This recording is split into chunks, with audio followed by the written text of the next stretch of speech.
Boker Tov, today's daf is daf Mem Beis in קידושין, as we learned for Fushlim, for Loza Ben Ruma, and Yosef Ben Chaim Michal. We're down to about the 11th line on the page on daf Mem Beis Amaral. The Gemara was discussing, how do we know that shlichus work? How do we know that if I appoint a shliach, I can do something? Yesterday's Gemara discussed, it was the first line, the first page in the parak about sending a shliach, that I can send a shliach from Kaddish Nisha. I can send a shliach to be Megarish Nisha. Actually, we learned out from Gerushin, from the Psukim by Gerushin. And the Gemara also says, okay, that's maybe by Gerushin. How do we know even by other things? Well, the Gemara says from Kachim, that you could shech the Pesach, one person can shech for many people. So, number one, the idea there is, we saw that everybody could be yotze with one korban Pesach, even though there's not enough food in one korban to feed all of Bnei Yisrael.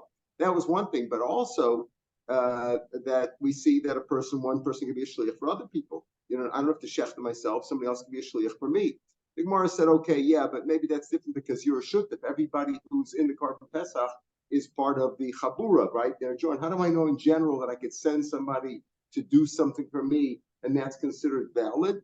So the Gemara said, okay, there's two psukim there. One pasuk is b'shachto so-called beiser, another pasuk v'yichol ish sel beisavos. So we see two psukim there. Even though one pasuk you could say that's talking about Pesach is different because they're all shutafim, but what do I need two psukim for? So therefore, the extra pasuk teaches me that in all cases, by a korban, that a person can send a shliach to do his bidding, and it counts. So we see both by Gittin and קידושין, and by Kachim. We also saw by Truma. By Truma, we said we don't really need the pasuk by Truma for that, because we can learn it out from the combination of Gittin and קידושין, and on the one hand, and Karbanos on the other hand.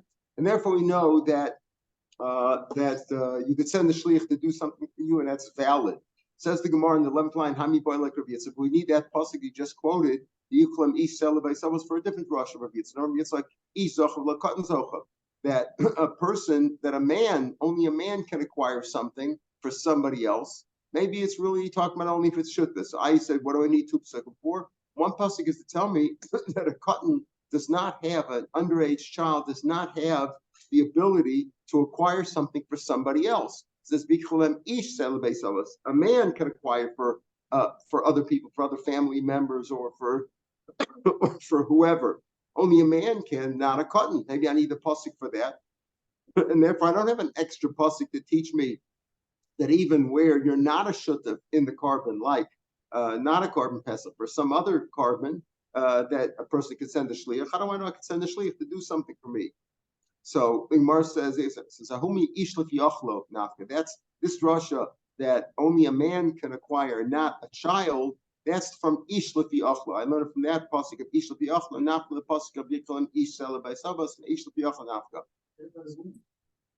What about what? A woman could be a shliach. Yes, if she's bat mitzvah. She's bat mitzvah.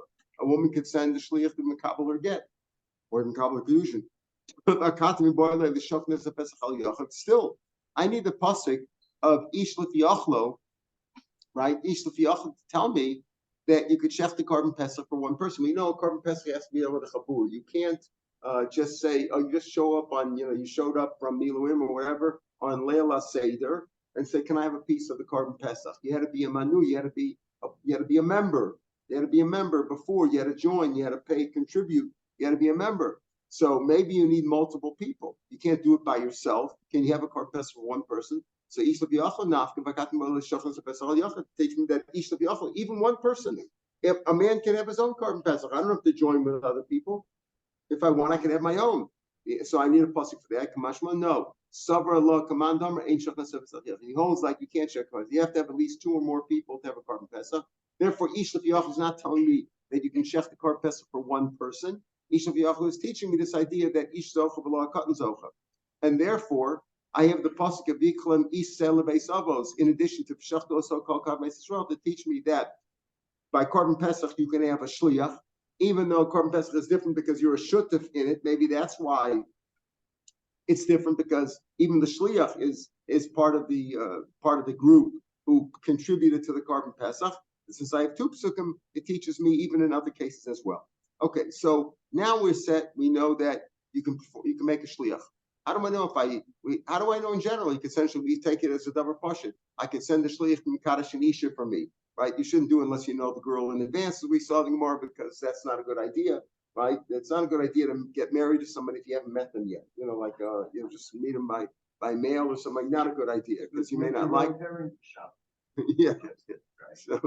So it's good to know them in advance, right? We saw that. So the idea, though, is how do you know that you can make a shliach? Maybe the shliach is not empowered to do those things. To make קידושין isha, to bring a carbon pesach, to bring a carbon for you, to be mafresh or truma. We saw that from another pasuk. We don't really need the pasuk for that, but use the pasuk for other things. But the idea is that you can empower a shliach to do something for you.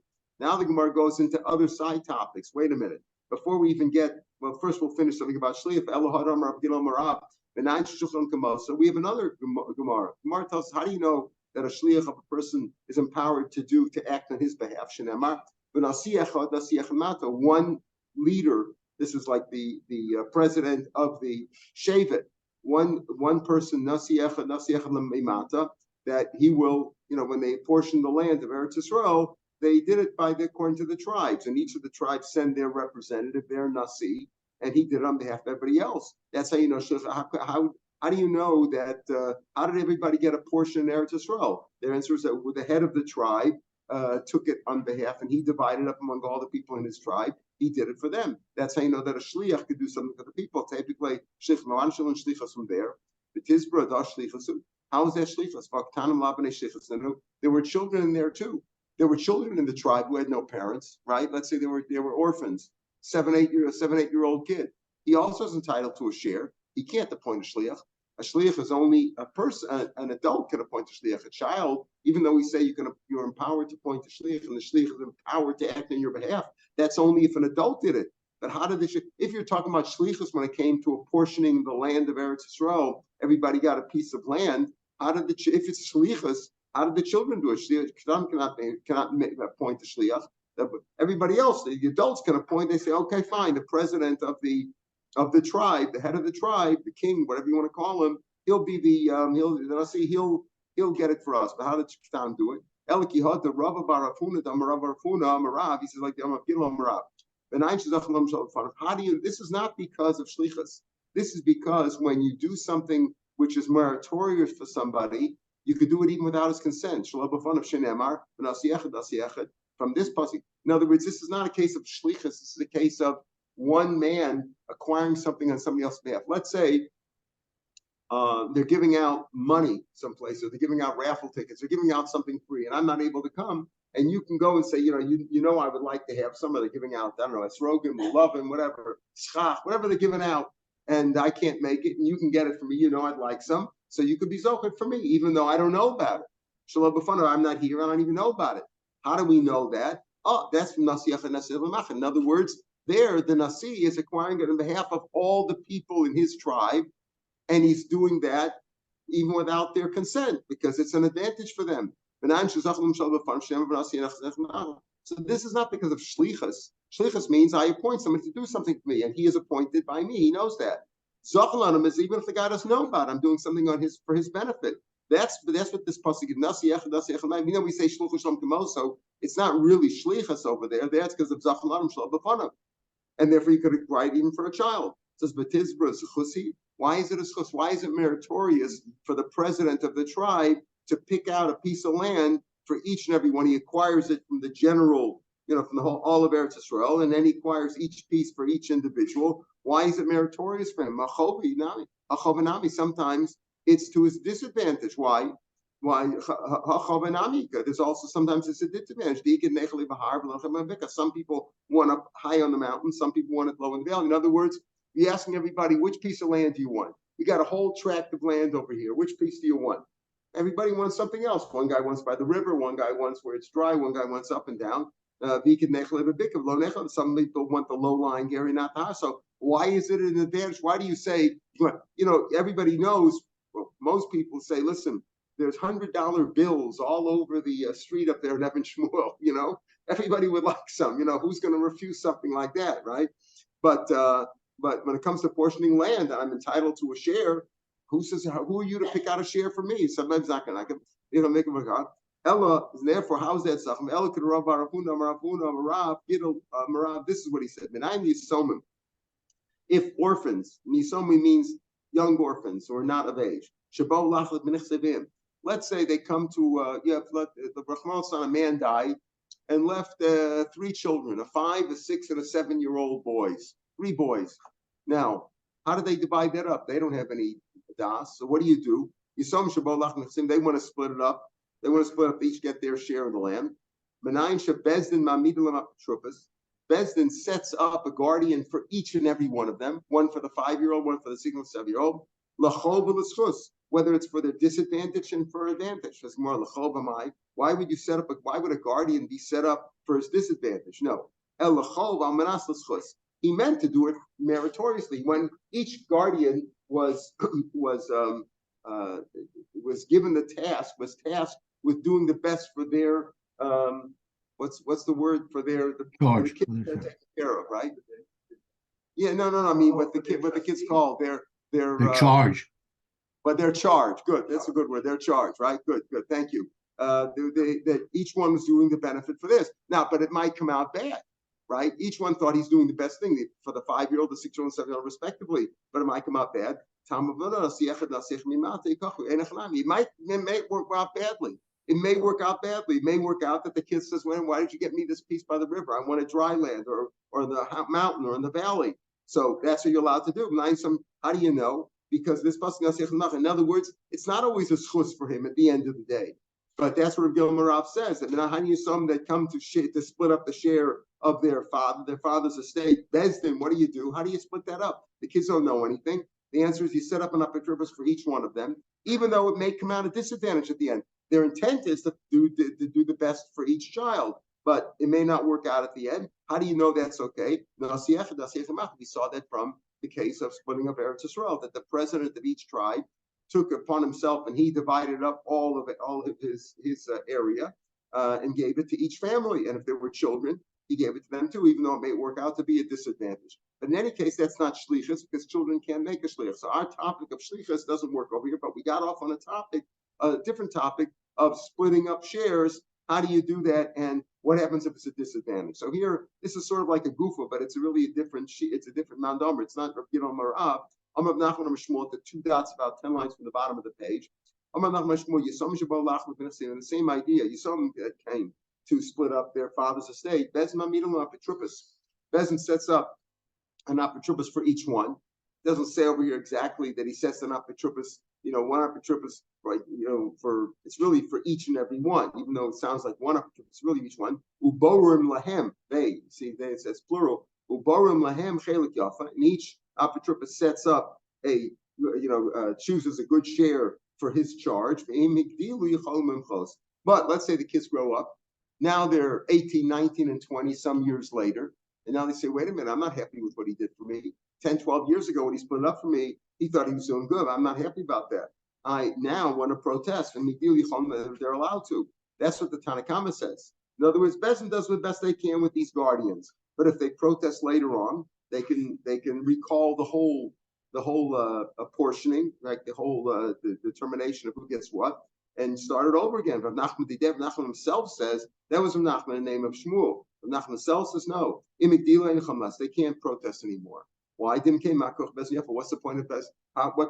What's the point of Bezdin's power to set up a guardianship for each one if later on they could protest it and say it's invalid anyway? If you can go back on it, can renege on the whole thing. So this is a machlokas here between the Tanakhama and Rav Nachman, between Shmuel. Shmuel says they can go back on it, and Nachman says no, you can't because Im Kei Makov Es Yafim. Now the Gemara asks a side question. Umi Islay Rav Nachman Im Kei Makov Es Yafim. As we got onto this because we were talking about shlichus, and we mentioned the nasiach and lamata. And he said it's not really shlichus, it's schus. It's not always a schus, but too bad. That's what they can do. Bezdin could set up something for Yisomim, and even though it doesn't work out for them. And that's really what Rav Nachman himself says, that you can't go back on it. We said that before. That's what Rav Nachman saying now. But the Gemara now asks the side question: does Rav Nachman really say that Im Kain Makoch Bezdin Yafa, and therefore they can't go back on it? Im Kain Makoch Bezdin. Does he really say that? But Tom, we learned Shema Dayanim. Let's say the judges made an assessment, an evaluation, Shepichsu shtus autirshtus. And we know when it comes to fraud, what is fraud? Fraud doesn't just mean when people intentionally, committed a fraud and cheated, right? Fraud in our lashon of ona'ah, when the pasuk talks about ona'ah, means if you got cheated, either as the seller or the buyer, by more than a sixth of the manufacturer's suggested retail price. Doesn't mean the profit. It means the suggested price. So let's say they made a mistake in evaluation and they made it too little by in other words, they evaluated it. Let's say it was a piece of land worth $100. They valued it. Let's say it's $70, right?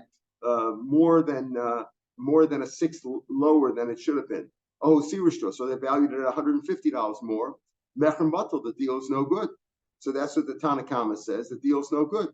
Why? Because they made a mistake. Rav Shimon Gamliel says no, Mechem Kaim, it's still valid. We'll see we pass like Rav Shimon Gamliel. They say that when a bezin does it, it's good. Why? Because him came makov bezin yafa. Okay, because otherwise, what's the power of bezin? It's one thing when two individuals, Reuben and Shimon, have a deal, and they sold him the car, and he thought the car was worth $10,000, and the guy sold to him for $15,000. That's a bad deal. Or if he sold him for $5,000, it's a bad deal for the seller, right? That's a bad deal. But if bezin does it, no. And came out that bezin is empowered. They have a certain power, and we don't want to diminish that power. So what's the problem? Rav Nachman himself says halacha the halacha is like the chachamim that the deal is batal. We don't say him came makoch bezin yafa. Rav Shimon Gamliel says him came makoch bezin yafa, and therefore the deal is a deal. Rav Nachman doesn't hold to that. So how can Rav Nachman say above? Rav Nachman Mishmul says he saw him that they split up their father's estate. Bezin sets for each one, and they set up and they get a good share. And when they grow older, they can renege on that and recall the whole thing, right? They can say we're not happy with that split. But Nachman himself says no. And what's the power of bezin if they can go back on it later on? So before Nachman says imegdilu makoch bezin yaf, and here Nachman paskins like the chacham who don't say a makoch bezin yaf. Shimon Gamliel says makoch bezin yaf, and Nachman paskins like the chachamim. He doesn't say this is lo kasha. How to toe, how to low toe, right? This that he say over here that he paskins like the chachamim in this case is when they made a mistake. They made a mistake. They made a valid mistake. Then he holds the deal is off. He holds that Rav Nachman says Allah is like the chacham if they made a mistake. Where does he say that they didn't make a mistake? In the first case, and they set up an apotropos and they didn't make any mistakes, but later on the children didn't like it. So there, in a case like that, he says no. There you say if they didn't make a mistake, you can't go back on it. You can't go back on it. Because that's what Nachman Day says in Megillah. If that's the case, if they didn't make a mistake, so the Gemara says, if they didn't make a mistake, what can they protest about? What are they going to protest and say? We're not happy with what the guardians did for us. They're upset about what they got. In other words, it's not a mistake. The three apotropos, the three guardians did it fair and square. They got the proper share for the 5-year-old, the 6-year-old, and the 7-year-old. Later on, though, when they got older, they said, well, I'm not happy. I didn't want this field. I would have preferred that field. Not a mistake. They didn't make a mistake. Mistake is if Bezin set up they made a estimation, an assessment, and they made a big mistake. It was worth $100. They set it up at $50 or at $150. That's a mistake. But if the guardians pick good shares for each one of them, and later on the kids didn't like it, they said, well, I prefer that side because I have another piece of property on that side. It would have been better for me to have that side because I have another piece of property there. Okay, that he says, Bezin didn't make a mistake, and therefore if Nachman is there, you can't go back on. Otherwise, what's the power of Bezin? Yeah. So any way of overriding the Bezin's judgment? In other words, if they didn't make a mistake, but the people are not happy, is there any way to reverse? Well, so that's the machlokas here. Nachman says no, they can't go back on it. The Tanakama says they could.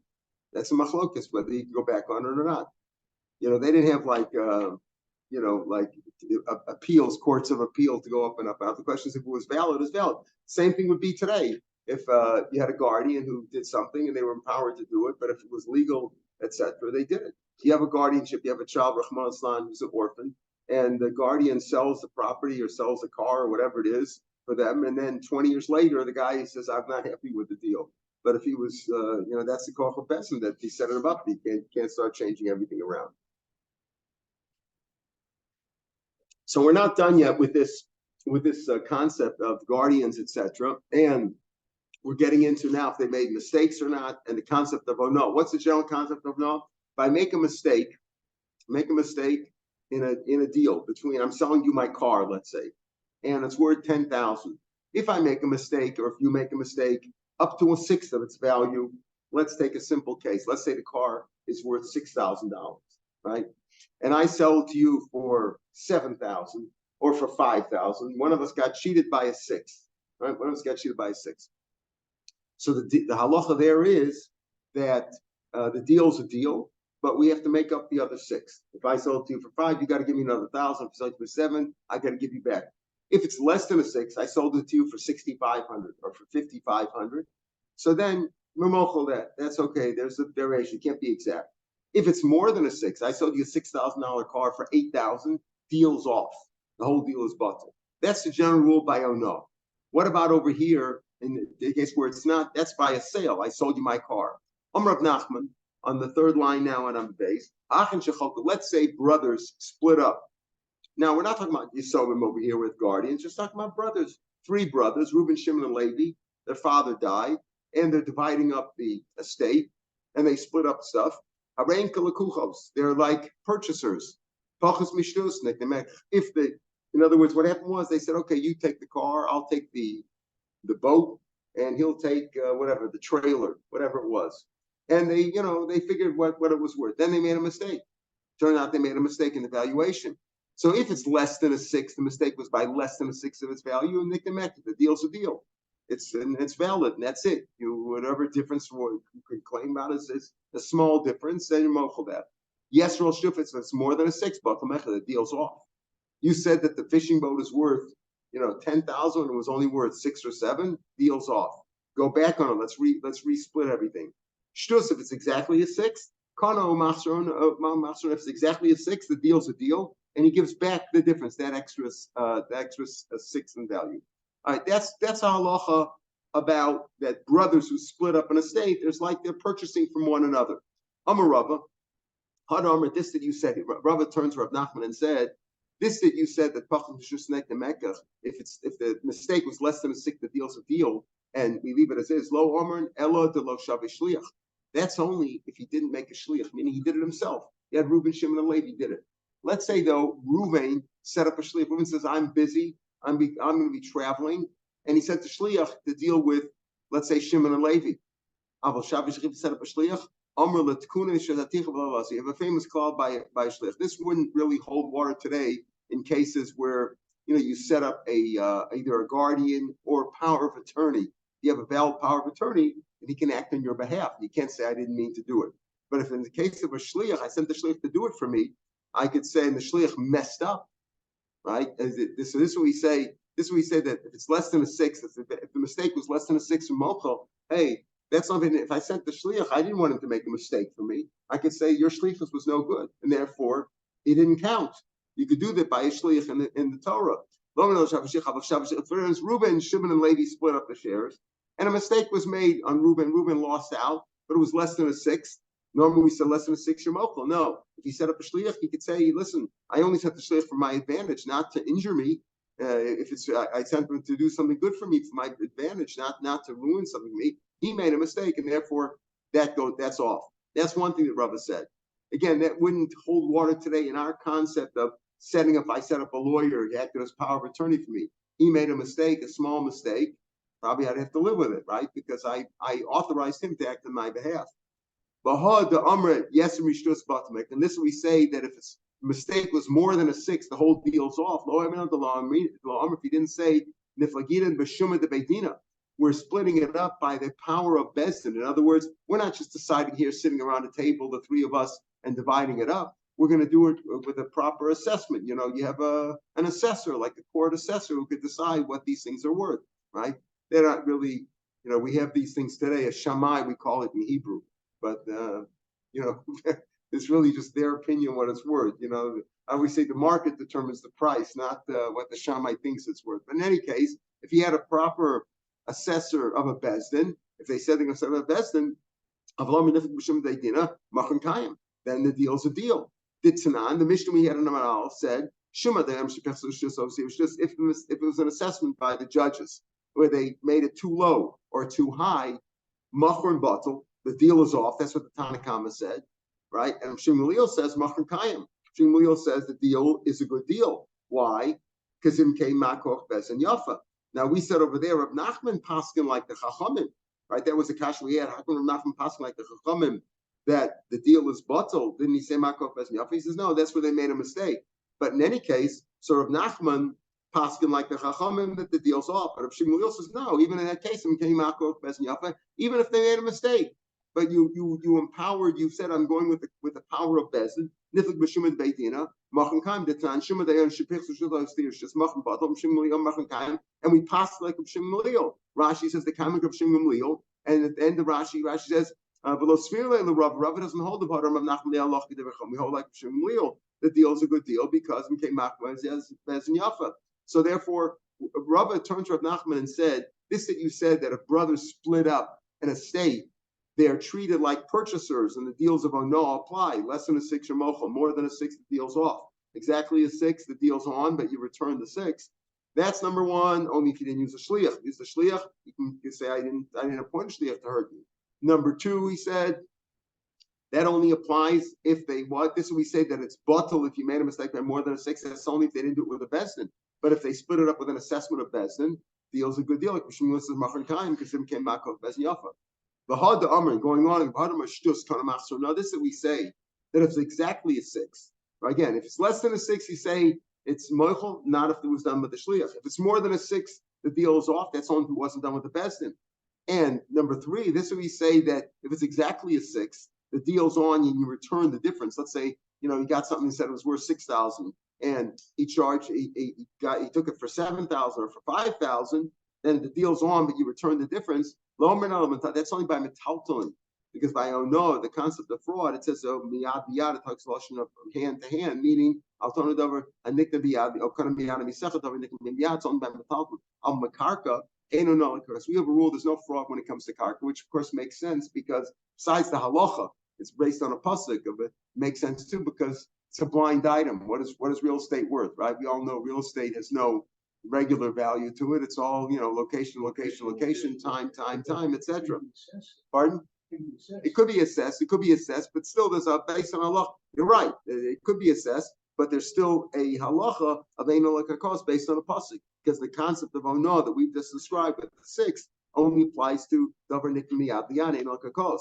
And this that we say that eino no lekakos makarka lo, even we say there's no ono there, and even if it's more than even if it's a 6 or whatever, it doesn't that you don't give it back, etc. There's no rule of ono there. That's only elu the polybilu if they divided it up based on an assessment. What do we mean? That he said, okay, look, the whole land is worth $30,000, right? So you'll get $10,000 worth. You get $10,000. You get $10,000 worth. He got $10,000 worth. Let's say of poorly cultivated land. So it's a bigger piece of land. The other guy got a smaller piece of better land. But they all got $10,000 worth. You say ain't no karka. You can't make a claim and say I got cheated. But let's say they divided up by the cord, meaning by area. We're dividing it now by acres. Let's say by acreage, right? So by acreage, it said let's say the guy had left 3 acres. The old man died, left 3 acres of land. So each one is supposed to get 1 acre. If you divide it up by value, you might say, well, it's 3 acres, but there's good land and bad land. So we'll divide it up by money, and then you can't claim that you were cheated because they don't know the karka.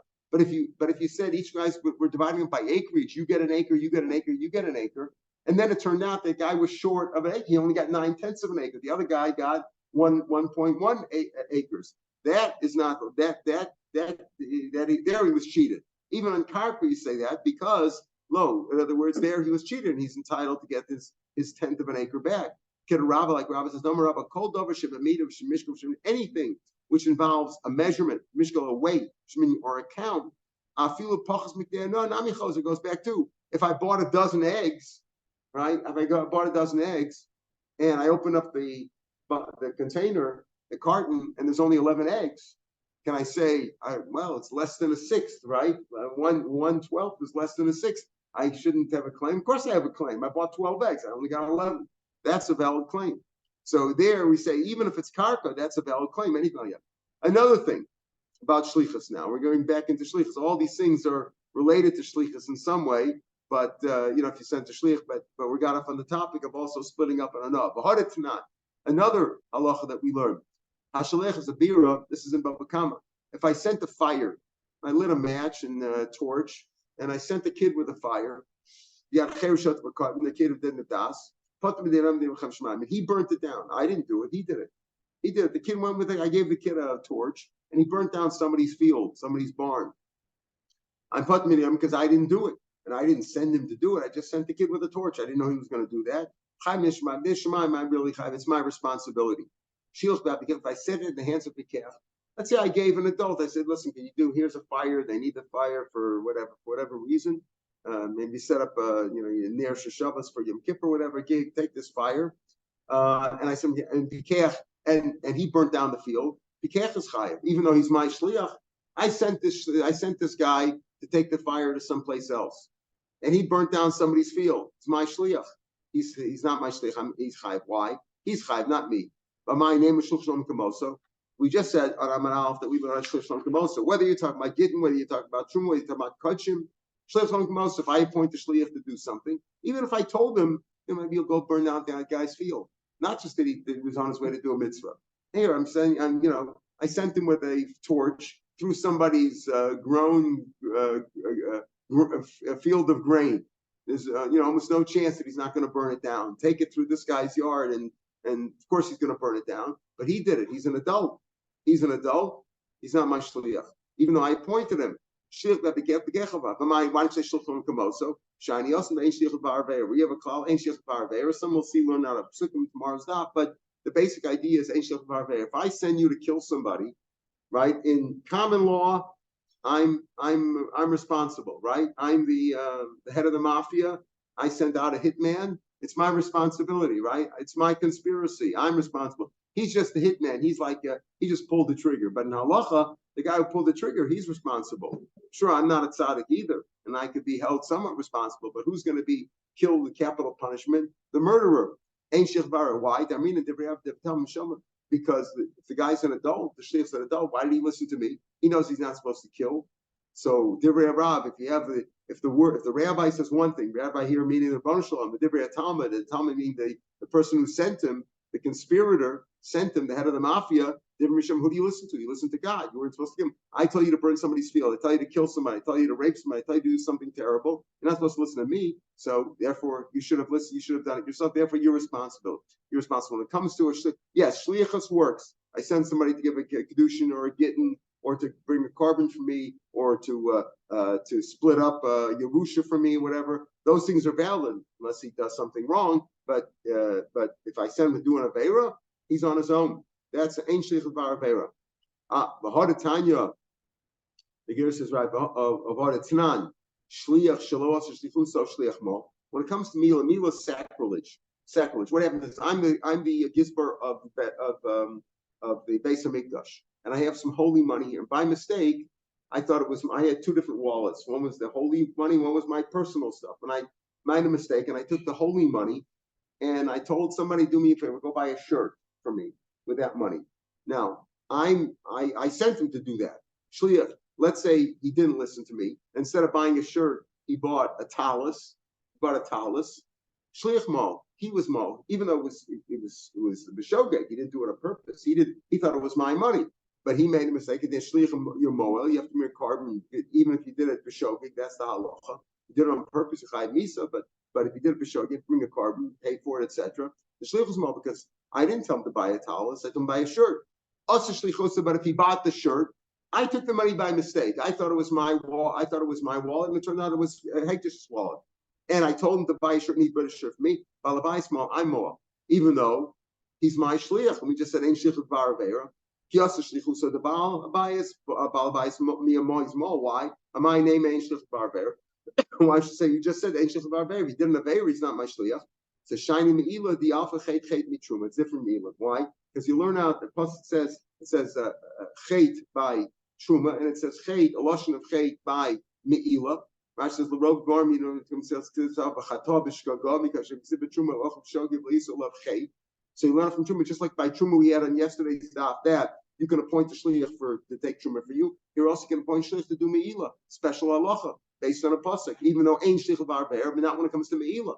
If I sent you by mistake, I thought it was my wallet and it was hektish money, and you did bear with it. You committed sacrilege by buying a shirt for me with it. I'm moel. That's different, right? Matru m'shav shliach, meila also m'shav shliach. So v'neilch mina. So enough meila. If by meila we say yes shliach l'dvar aveira, I can appoint a shliach to do an aveira, and it's counted towards my account. I'm considered the over by because I appointed a shliach and he did my bidding.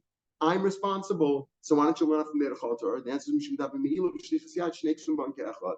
Because there's two psukim. One is meila shlichas yad. We had the other day. If you have two psukim teaching you the same thing, it's come to tell you that only these two cases not one. So if you have one case, so that's we learn opinion from one case to call it tarkula. But if you have two psukim teaching me the same thing, and I could have learned out one from the other, but I didn't. Why does it tell me twice? To teach me dafka in these cases, yesh shlichas barber. What's shlichas yad? If somebody gives me something to watch for them, to hold for them, a watch or a talus or money, whatever. I'm a shomer, and I decide I'm going to use it myself.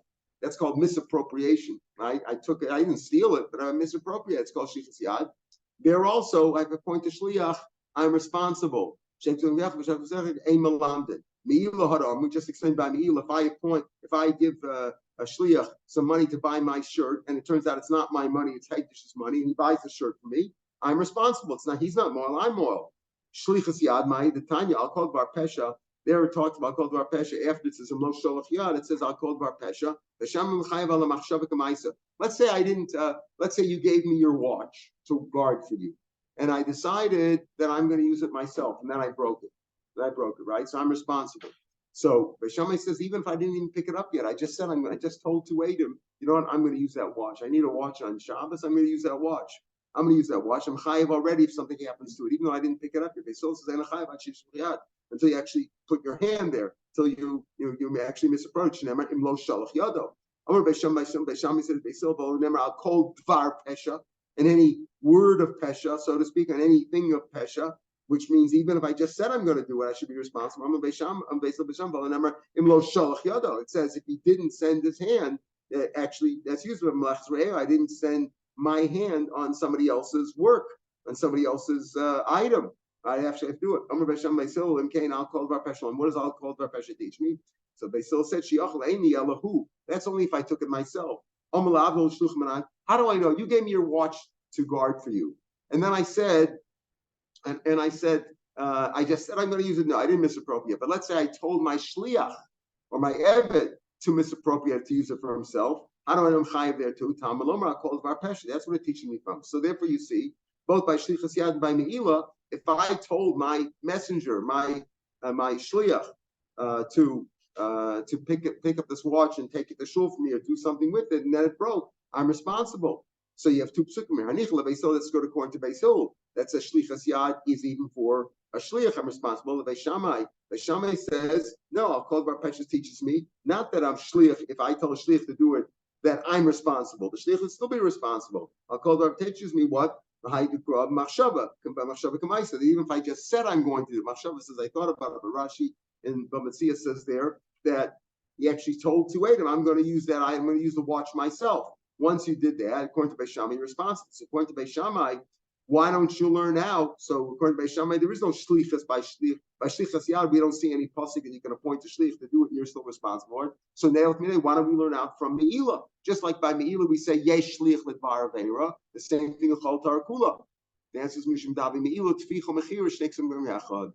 Meila is one thing, right? Meila teaches me. Meila as a pasuk teaches me that what? That if I send the shlich to do meila, I'm moel. Again, it was b'shogeg. I didn't do it on purpose, but his action is counted towards my account. I'm moel. Tficha mechira is what? If you burgle an animal, shor set, right? So shor set.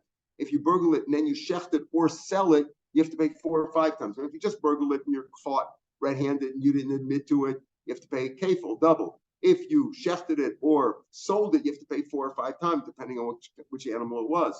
So tficha mechira, that's all sheshek nechad. What is that? Since I have 2 psukim teaching me that you're chayav there for a shliach, So it's only there you're chayiv if you punish shliach. But every other case, ain't shliach l'var veira. What are these cases? Me'ila hadaman that we said that if I took the money of Hekdesh by mistake and gave it to you to buy a shirt for me, and you bought the shirt for me, I'm the varyan. What's that? The pasuk says, if I burgle an animal, I stole it, and I slaughtered it or I sold it. So he learns like this: Ma machira de'acher. When you, by definition, selling always involves another party. If I gave it to myself, that's not selling. Selling means I sold it to a purchaser. So just like selling is through somebody else, slaughtering it is also through somebody else. Somebody else here meaning I told somebody else to shecht it for me. So if I burgled the shore and then I gave it to somebody else to shecht for me, the same way, I'm responsible. Just like if I sold it, I'm responsible. If I had somebody else shecht for me, I'm also responsible. So therefore, we see here's two psukim. One pasuk is me'ila, yesh l'var veira, and tvacho. If I burgled it and I had a shliach slaughtered for me, I have to pay the 4 or 5 times. I'm responsible for it. So these are two psukim. Two psukim teaching me the same thing, that what yesh l'var veira, telling you only these cases, but every other case ain't shich l'var veira. So one learns it out, again, this idea from tvacha o mecharo, just like mechira is through somebody else, tvicha is also through somebody else. If I had a shliach shechted for me, the Rabbi Shmuel Tana, the Rabbis shliach. It says utvacha o mecharo. Either way, it's the same idea that a shliach could do it for you, but you learn out from the fact that mechira and tvicha are similar. They're just like mechira is with another party, tvicha is also with another party, or because the word plus utvacha o mecharo, the o teaches me shliach. Bechizkiya Tana tachas Rabbis shliach, because you say. You pay 4 for the sand, 5 for the shore, whatever. Tachas this, tachas the extra word tachas teaches me to include it for shliach does it, I'm responsible. So therefore, what did we come out with? We said, number one, over the last 2 days we had that you can appoint a shliach to do many things for you, right? Many things for you. He's not necessarily responsible. If it doesn't count if he did something bad for you and you didn't want him to do something bad, but you can appoint a shliach to do something for you. However, if you appoint a shliach to do an aveira, like kill somebody, or murder somebody, do something bad, steal from somebody, it's his responsibility, not mine. Not mine. Are there exceptions? Yes, we see by Me'ila, if I sent him to do something, I'm the one who's responsible. If it was a mistake on my part and he just followed my instructions, if he followed my instructions. If he didn't follow my instructions, then he did it, not me. Right? If he bought a towel instead of a shirt. And we see the same by Shlichus Yad, according to Beis Hillel, that if I misappropriated something in your watch, you come with me to guard for you. You didn't want me to touch it. You just said, leave it in your safe. And I misappropriated, I took it. I'm responsible there. Or if I gave it to a shliach to misappropriate, I'm responsible there too, because it says, based on the pasuk, I'll call dvar pesha, I'm responsible. So if you hold like Beis Hillel, that's the second pasuk. If you hold like Beis Shammai, we have another pasuk by Tacha Macharo that I'm responsible for the shliach there as well. So either way, we have at least 2 psukim telling me that yesh shliach b'ar veira, but all other cases ain't shliach b'ar veira. Tomorrow is going to go on and talk about that's fine if you hold shnei from be'echad ein melamed, but if you hold 2 could be melamed, but you need 3 melamed, you need 3. So how do you explain that? So the tomorrow's Gemara goes on with that. Tomorrow's Yom Kippur, and on Tuesday, right? It's Tuesday. Today's Sunday. Tuesday, we'll pick it up from the 7th line on Daf Mem Daled. That's where the podcast will take you to. Daf Mem Gimel's podcast will be up on the podcast. We'll take you to the 7th line, the end of the 7th line on Mem Daled. We'll pick it up from there, Mr. Shem, on Tuesday. Som Kal to everybody. Have a good and meaningful. Good. To everybody. Anybody I offended. I hope everybody's offended. Baruch Hashem, you should only keep it up. Thank you so much. Mark Simita, have a good convention. Regards to everybody.